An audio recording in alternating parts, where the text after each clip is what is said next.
Hello, YouTubers, friends, compatriots, bootlicker, shills, debt slicers, peasants, vassals, minions, meat sacks, and then all those same things in Hebrew. I'm Useful Idiot, welcome, and today let's go to Israel. And it turns out that Israel is now indicting Mordecai Vanunu, the nuclear weapons whistleblower, yet again. And so he has been on Israel's shit list for well over 30 years, and they continue to harass him. And that just proves what we know. Whether it's the United States or Israel, if you fuck with the state and you air out their dirty laundry, they will come after you wherever you are, and they will never forget, and they will never let you have any rest. And this new episode with Mordecai Vanunu is a perfect example of that. He leaked details and pictures of the clandestine nuclear weapons program back in 1986, and he released them to European newspapers. And that same year, Israeli agents drugged and kidnapped him in Italy, and then took him back to Israel, where he spent 18 years in prison, including 11 years in solitary confinement.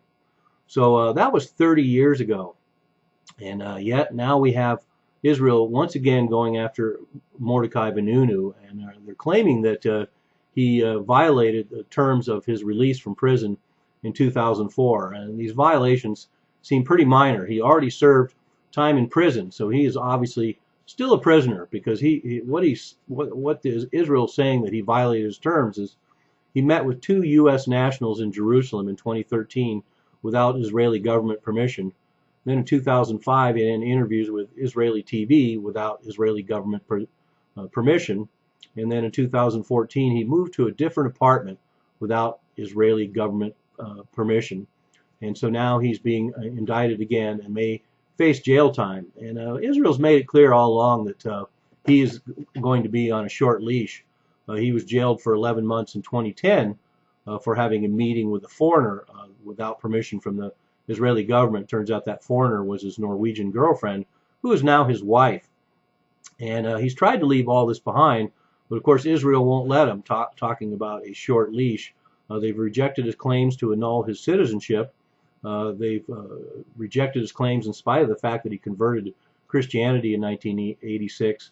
They rejected his claims to leave Israel, and they've rejected his claims to rejoin his family in Norway. So they won't let him go, but they don't want him meeting with anyone or talking to anyone or saying anything either. So he's ostensibly still in prison. And to make it clear that he's still in prison, when he was arrested and jailed again in 2010, Vanunu came out and said, quote, "Shame on you, Israel. The stupid Shin Bet and Mossad spies are putting me back in prison after 24 years of speaking nothing but the truth. Shame on you, democracy, the Knesset, synagogues, and the world media. Shame on you, all the Arabs that are allowing me to be put back in prison. Shame on you, Senate, Congress, and the chairman of the IAEA for not protecting my freedom. Shame on you, all the world's religions, the stupid spies, the Jews, the Christians, and the Muslims." And good for you, for Vanunu, for saying that. I couldn't have put it better myself. Here is a whistleblower, once again, who has done the world a favor and has spent 30 years telling the truth and gets nothing but punished for it.